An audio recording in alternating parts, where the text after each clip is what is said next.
सहनावतु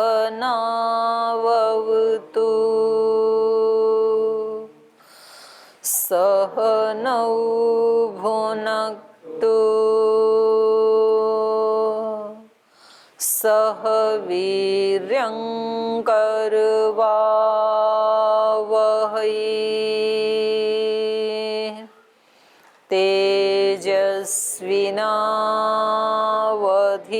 तेजस्विनावधीतमस्तु मा विद्विषावहै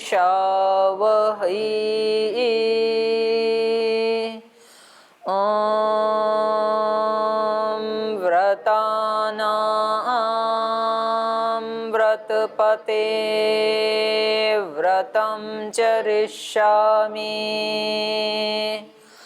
तच्छकेयं तन्मे राध्यताम् इदमहमनृतात्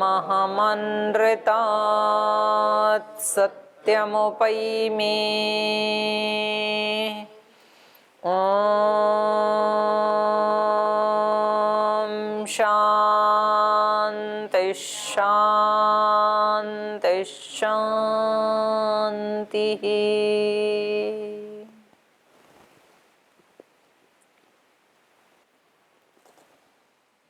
तो कल इन्होंने एक प्रश्न उठाया था कि ये जो जड़ प्रकृति है सत्वरज तम आदि, इसमें कैसे क्रिया कैसे हो जाती है, कैसे इसका आगे प्रसव हो जाता है, क्योंकि वो तो जड़ है। तो कह रहे हैं कि प्रधान सृष्टि परार्थः स्वतोप्यभोक्तृत्वात् उष्ट्र कुमकुम वहनवत, और आगे इन्होंने कहा अचेतनत्वेपि क्षीरवत् चेष्टितम् प्रधानस्य। अचेतन होते हुए भी, यद्यपि प्रकृति चेतन नहीं है, लेकिन उसमें प्रवृत्ति कैसे हो जाती है, जैसे कि दूध जड़ है और उसमें भी प्रवृत्ति हो जाती है चेतन के समान। तो इसमें कल हम पढ़ रहे थे कि अपने ही बच्चे के लिए माता के स्तन से दूध का प्रस्रवण होता है, वत्स मात्र के लिए नहीं होता है। और कभी माँ अपने बच्चे को भी नहीं देती है, लात मार देती, गाय लात मार देती है, अपने बच्चे को भी नहीं पिलाती। तो इससे ध्वनित होता है कि माता की अपनी अनुकूल स्थिति और बच्चे के लिए स्नेह की भावना जो अपने ही के लिए अधिक संभव होती है, माने अपने ही बच्चे के लिए होती है वो स्नेह की भावना, तो तब दूध की प्रवृत्ति में वो निमित्त होती है। तो इसलिए दूध की प्रवृत्ति को चेतन निरपेक्ष या स्वतः नहीं कहा जा सकता। इन्होंने दूध को जड़ मान करके, जैसे दूध में हो जाती है ऐसे ही यहाँ हो जाएगी प्रकृति में। बोले नहीं, वहाँ दूध में स्वतः नहीं होती है, बल्कि उस दूध के पीछे जो चेतन आत्मा माँ है तो उसकी भावनाओं से होती है। तो यहाँ प्रकृति में ऐसी कौन सी माँ है जिसकी भावनाओं से इसमें प्रवृत्ति होती है, तो वो तो ईश्वर ही है। तो कह रहे हैं कि क्षीर दृष्टांत की दूसरी विशेषता है, कुछ व्याख्याकारों ने क्षीर दृष्टांत का यह अभिप्राय प्रकट किया है कि जैसे दूध स्वतः बिना किसी चेतन की प्रेरणा के दधी भाव में परिणत हो जाता है। कुछ ने ऐसा अर्थ किया इस सूत्र का। यद्यपि वहां भी नहीं होता है बिना चेतन के, क्योंकि चेतन ही उसमें छाछ का जामुन लगाता है तभी वो परिणत होता है, तो चेतन की आवश्यकता वहां भी है।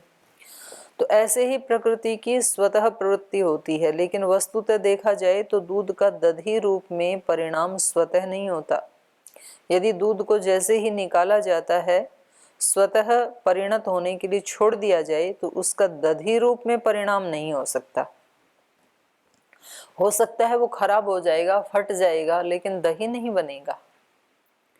कालांतर में विकृत होकर कुछ न कुछ परिणाम हो जाएगा, लेकिन दूध का दधी परिणाम होने के लिए उसे ठीक तरह से उबालना, फिर उचित तापमान के अनुसार उसमें जामुन देना, उसके बाद अनुकूल बाह्य तापमान में उसे सुरक्षित रखना। जैसे अभी सर्दी है और आपने जामुन डाल के रख दिया तो भी दही नहीं बनेगा, तो उसको कुछ कपड़े आदि से ढकना पड़ता है, एक उचित तापमान देना पड़ता है, तो तब ये सब प्रक्रिया होती है। तो ये सब प्रक्रिया आवश्यक है जो चेतन के सहयोग के बिना संभव नहीं है। तो जैसे दूध के परिणाम में बाह्य निमित्तों की अपेक्षा है जिनमें चेतना भी आवश्यक है, ऐसे ही दूध का स्वतः कहे जाने वाला विकार भी बाह्य निमित्त निरपेक्ष नहीं कहा जा सकता। तो प्रकृति के स्वतः कहे जाने वाले समस्त विकार चेतन सापेक्ष ही होते हैं। तो उनको स्वतः केवल इसलिए कह दिया जाता है कि किसी भी विकार या कार्य रूप में परिणत होने या विकार का उपादान होने के लिए प्रकृति से अतिरिक्त अन्य किसी तत्व की अपेक्षा नहीं होती। तो अब इसी उक्त अर्थ को दूसरे प्रकार से कह रहे हैं, प्रकारांतर से दृढ़ करने के लिए सूत्रकार कह रहे हैं, मतलब ये प्रकृति में भी जो प्रसव होता है, जो पंचभूत तक जो अनेक कार्य द्रव्य बनते हैं, अहंकार महतत्व आदि इंद्रिय आदि, ये सब कैसे होते हैं? चेतन की प्रेरणा से होते हैं, अपने आप नहीं होते हैं प्रकृति में, वो तो जड़ है। तो कह रहे हैं कर्मवत दृष्टेर्वा कालादेहे वा अथवा काल आदेहे, काल आदि के अनुसार कर्मवत दृष्टि, कर्म के समान, माने जो हमारी क्रियाएं हैं उनकी जैसे प्रवृत्ति होती रहती है, उनके समान दृष्टि देखा जाता है। कहना ये चाह रहे हैं कि जैसे भिन्न भिन्न ऋतु के अनुसार किसान आदि का किया हुआ कर्म अपने समय पर फलित होता है, इसी प्रकार प्रकृति के परिणाम भी स्थिति के अनुसार ही हुआ करते हैं। जैसे किसान खेत में उचित ऋतु में बीजारोपण करता है, ये उसका कर्म है, और आरोपित बीज ऋतु के अनुसार परिणत अंकुरित होता है और समय पाकर के महान वृक्ष हो जाता है, या अनाज के रूप में हम फसल को ले आते हैं। यदि कोई फसल हो तो पक कर तैयार हो जाती है। तो इस समग्र कर्म में बीजारोपण तक किसान का सहयोग रहता है। उसके आगे अंकुर आदि की उत्पत्ति में बीज, मिट्टी, पानी, ऊष्मा, बाह्य तापमान आदि कुछ उपादान और कुछ अन्य निमित्त कारण हैं। तो अंकुर आदि कार्य विशेष ऋतु में विशेष उपादान की व्यवस्था में संभव हो सकते हैं। हर फसल एक खास समय में ही उत्पन्न होती है, ऐसे नहीं कभी भी कुछ भी उगा लो, धरती में कुछ भी डालो, वो अंकुर फूट नहीं फूटेगा, वो वहीं रह जाएगा। आपने बाजरा की ऋतु में यदि गेहूं डाल दिया तो उसका अंकुर नहीं फूटेगा, फिर वो दिवाली के पास फूटेगा। और अभी गेहूं के सीजन में, अभी सर्दी में आपने यदि बाजरा डाल दिया तो उसका अंकुर नहीं आएगा, फिर तब बारिश आएगी तब वो नीचे से आएगा अपने आप फूट के। तो ये अंकुर आदि जो कार्य विशेष हैं ऋतु और विशेष उपादान की व्यवस्था से संभव हो सकते हैं, इसलिए वे अपनी किसी नियंता का अनुमान कराते हैं कि कोई है उनके ऊपर। एक तो किसान है और किसान के भी ऊपर फिर एक प्रकृति की भी चेतना है, वो भी उसमें निमित्त बनती है। तो इस दृष्ट स्थिति के अनुसार समस्त प्रकृति की प्रवृत्ति में किसी सहयोगी चेतन नियंता का निश्चय होता है। माने उसकी जो प्रवृत्ति हो रही है उसमें एक तो मनुष्य, कोई भी चेतन, फिर उन मनुष्यों से भी ऊपर भगवान की एक व्यवस्था। तो यहाँ पर कालादेहे, आदे कहा ना, आदि शब्द लिया है, तो इससे दूसरे काल के साथ साथ देश आदि जो जो भी निमित्त बनते हैं उन सब को यहाँ संग्रह कर लेना चाहिए। पिछले क्षीर दृष्टांत में माता की अनुकूल स्थिति और बच्चे के प्रति स्नेह अतिशय की भावना से दूध की प्रवृत्ति का होना ठीक है, पर यह अवस्था प्रकृति की प्रवृत्ति में कैसे संभव हो सकती है? तो इसका उत्तर दे रहे हैं, कह रहे हैं स्वभावात् चेष्टितम् अनभिसंधानात् भृत्यवत्। अनभिसंधानात्, माँ का तो वहाँ अभिप्राय है, अभिप्राय यह है कि मेरा बच्चा बलिष्ठ बने, पुष्ट बने, ऐसी भावना होती है। बच्चे का पेट भर जाए, भूखा ना रहे, थोड़ा बड़ा हो जाए, इसलिए माँ तो पिलाती है दूध। तो यहाँ मूल प्रकृति की तो ऐसी तो कोई भावना है नहीं, तो इसमें कैसे हो जाता है ये परिवर्तन? ईश्वर की भी ऐसी कोई नहीं है और दिखता भी नहीं है ऐसे माँ की तरह की उसकी कोई इस तरह की भावना हो। तो ये कह रहे हैं स्वभावात् चेष्टितम अनभिसंधानात्, अनभिसंधानात्, बिना अभिसंधान के, बिना किसी अभिप्राय के, बिना किसी स्वार्थ के, स्वभावात् स्वाभाविक रूप से भी चेष्टितम प्रवृत्त होता है, चेष्टाएं होती हैं। कैसे? भृत्यवत, भृत्य के समान। जैसे नौकर का माँ की तरह तो कोई स्वार्थ नहीं होता है अपने मालिक के प्रति, लेकिन तो भी जैसे मालिक दिखेगा तो उसमें चेष्टाएं शुरू हो जाएंगी। यद्यपि ये उदाहरण भी ठीक नहीं है, क्योंकि उसका भी प्रयोजन तो है, उसको सैलरी आदि मिलती है ना, तो इसलिए होता है वो। अगर वो ना मिले तो नहीं होगा एक्टिव, फिर खड़ा रहेगा आराम से, हमने छोड़ दी नौकरी, अब बॉस आए जाए हम क्यों उसका ख्याल रखेंगे। लेकिन ये बता रहे हैं प्रकृति का स्वभाव, करें अपना अस्तित्व ही ऐसा है कि वह बिना किसी अपने अभिप्राय या बिना किसी स्वार्थ के प्रवृत्त हुआ करती है। प्रकृति, प्रकृति का स्वभाव क्या है? परिणामिनी। इसलिए उसके अपने अस्तित्व का पर्यावसान इसी में है कि वह कार्य रूप में परिणत हो जाए। प्रकृति का बिना ही स्वार्थ के अपना ही स्वभाव क्या है कि किसी कार्य रूप में परिणत हो जाए, तो इसलिए उसमें वो होगा ही, उसका स्वरूप ही वही है, उसका स्वभाव वही है। उसके ऐसे परिणाम में अपना कोई स्वार्थ नहीं है, वह सर्वतोभावेन पुरुष के लिए प्रवृत्त होती है। जैसे दूध की प्रवृत्ति के लिए माता का स्नेह अतिशय निमित्त कहा गया, इसी प्रकार प्रकृति की भी अपनी स्थिति ही ऐसी है कि वह चेतन की प्रेरणा से प्रवृत्त होती रहे, अन्यथा उसका अस्तित्व ही निष्प्रयोजन हो जाता है। जैसे कोई भृत्य एक बार प्रेरणा पाकर अपने स्वामी के लिए बराबर प्रवृत्त रहा करता है। एक बार बता दिया स्वामी ने कि ये काम करने आपको रोजाना, फिर रोज नहीं बताता है, फिर वो अपने आप ही लगा ही रहता है। तो ऐसे एक बार प्रेरणा दे दी मूल प्रकृति को ईश्वर ने, फिर वो आगे उसमें कार्य रूप में परिणत होती ही जाती है। इसलिए अचेतन प्रकृति की प्रवृत्ति चेतन सानिध्य के कारण हुआ करती है, यह निश्चय होता है।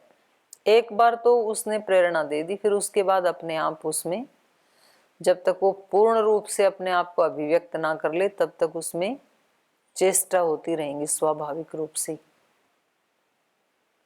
ठीक है, तो आप लोगों को रोज क्यों कहना पड़ता है? एक बार कह दिया कि दार्शनिक बनना है, तो फिर अगर 10 दिन ना संभाले ना, तो एक सूत्र याद ना करो, तो ऐसे क्यों? तो आपसे तो मूल प्रकृति ही अच्छी, आप तो चेतन हो, तो ऐसे लगे रहना चाहिए। एक बार कह दिया तो प्रकृति की प्रवृत्ति में एक अन्य निमित्त, इसका सूत्रकार वर्णन करते हैं। और भी क्या है इसमें निमित्त?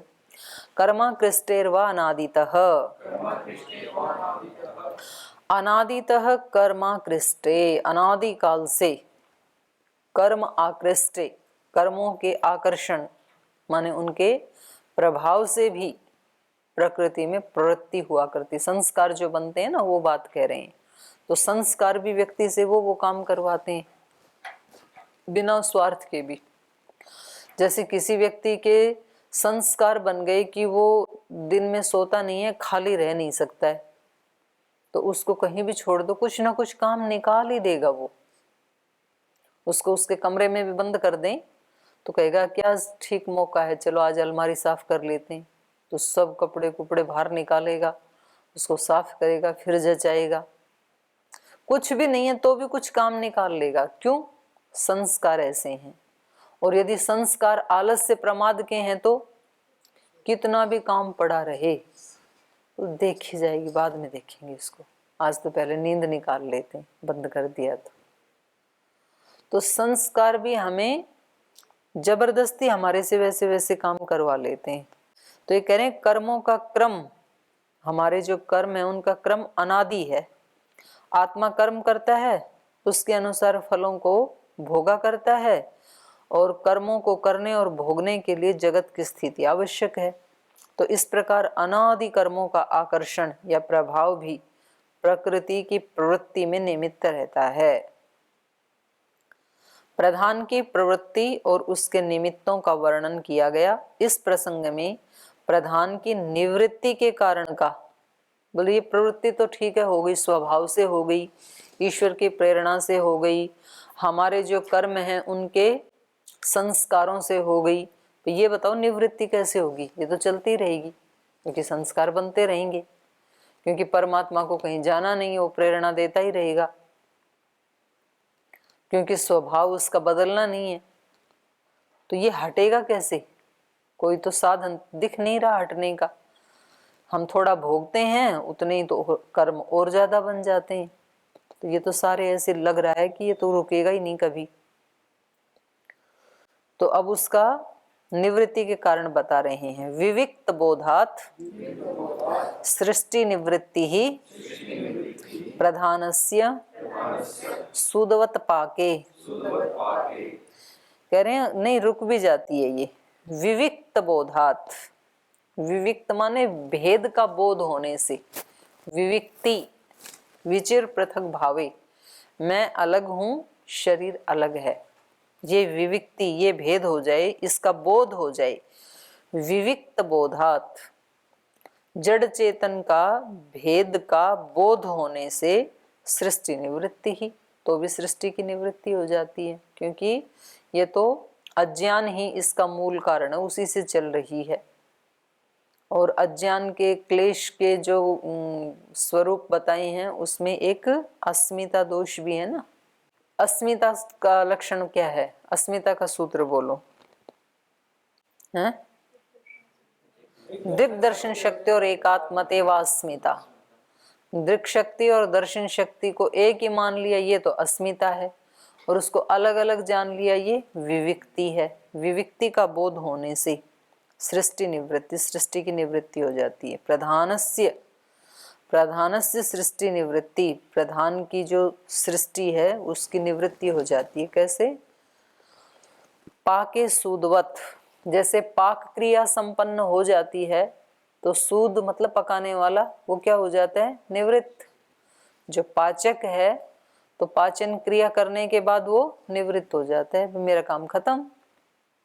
तो ऐसे ही ज्ञान हो गया तो ये आत्मा, ये चेतन फिर निवृत्त हो जाता है, उसके लिए सृष्टि की निवृत्ति हो जाती है। आत्मा का ज्ञान होने से प्रकृति की, सर्ग की रचना निवृत्त हो जाती है। कैसे? पाके सूदवत, पकाने का कार्य हो जाने पर, जैसे पाचक की प्रवृत्ति के समान। तो यद्यपि प्रकृति अपने कार्य से सर्वथा विरत तो कभी नहीं होती है, क्योंकि ये तो अनादिकाल से प्रवाह चला आया है, लेकिन ऐसा अवसर कभी नहीं आ सकता जब भोक्ता आत्माओं का अभाव हो जाए, क्योंकि कोई ना कोई तो भोक्ता बना ही रहेगा ना, एक दो विवेक को प्राप्त हो गई तो जब तक भोक्ता विद्यमान है प्रकृति की प्रवृत्ति में कोई रोकथाम नहीं होगी। लेकिन विवेक ज्ञान हो जाने पर जो आत्मा मुक्त हो जाता है, विविक्ति मतलब विवेक, विवेक हो जाने पर जो आत्मा मुक्त हो जाता है उसके लिए प्रकृति कार्य की निवृत्ति का तात्पर्य यही है कि जिस परम लक्ष्य को आत्मा प्रकृति के संपर्क में रहकर पूरा करना चाहता था वो संपन्न हो गया, तब उसके लिए प्रवृत्ति निष्प्रयोजन हो जाती। कृतार्थम प्रति नष्टम अप्यनष्टम तदन्य साधारणत्वात्, कृतार्थ हो गया उसके लिए, नष्ट जैसे ही हो जाती है। तो इस स्थिति को प्रकृति का कार्य विरत होना कहा जाता है।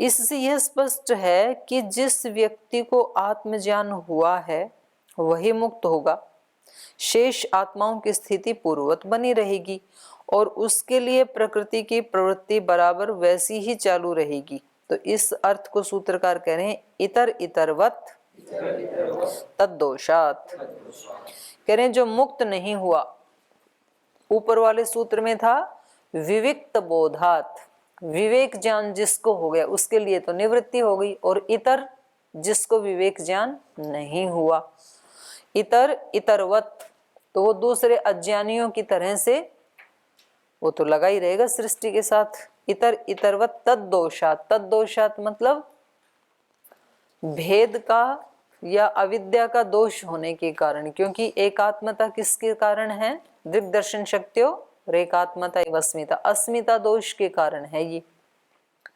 तो अस्मिता दोष जब तक नहीं हटेगा, या अविद्या सब का मूल कारण है, वो जब तक नहीं हटेगी तब तक तो ये सृष्टि हम सब के लिए ऐसे ही चलती रहेगी। हमने कभी ऐसे टारगेट भी नहीं किया कि हमारे लिए सृष्टि रुक जाए। हम तो योजना भी बनाते हैं तो यही बनाते हैं ना, अगले जन्म में बचपन से ही ऋषि बनूं, अगले जन्म में बचपन से अष्टाध्यायी याद हो, अगले जन्म में स्वर्ग में ही जन्म हो। तो व्यक्ति ये सोचता भी तो नहीं है, या सोचता है तो तब सोचता है जब यहाँ भोग अपवर्ग का कोई प्रसंग पढ़ा जा रहा हो कक्षा में, तब तो याद आता है अपवर्ग। उसके अतिरिक्त समय में अपवर्ग याद आता है क्या? कभी नहीं आता है। दूसरे दूसरे काम याद आते हैं, तो अपवर्ग की आवश्यकता नहीं है।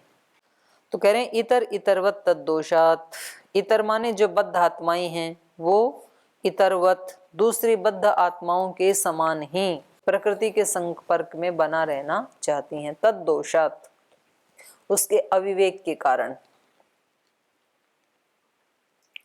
द्वयो एक तरस्य वा औदासीन्यम अपवर्गः। विवेक ज्ञान हो जाने पर अपवर्ग के स्वरूप का सूत्रकार निर्देश कर रहे हैं। विवेक ज्ञान हो जाएगा तो क्या हो जाएगा? द्वयो एक तरस्य वा, या तो दोनों का ज्ञान हो जाए व्यक्ति को, या फिर द्वयो हो दोनों में से एक तरस्य वा, दोनों में से एक का हो जाए, या तो प्रकृति और पुरुष दोनों का ज्ञान हो जाए, या दोनों में से एक का हो जाए। पुरुष का चेतन स्वरूप हमें पता लग जाए, हमारी अनुभूति में साक्षात्कार में आ जाए, या फिर जड़ का हमें साक्षात्कार हो जाए, इसका ये स्वरूप है, नित्य का या अनित्य का, या तो दोनों का हो जाए अलग अलग दर्शन, या दोनों में से एक का हो जाए। द्वयो एक तरस्य वा औदासीन्यम, तो फिर इस सृष्टि से हमारी उदासीनता हो जाएगी, और यही अपवर्ग का कारण है, यही अपवर्ग है।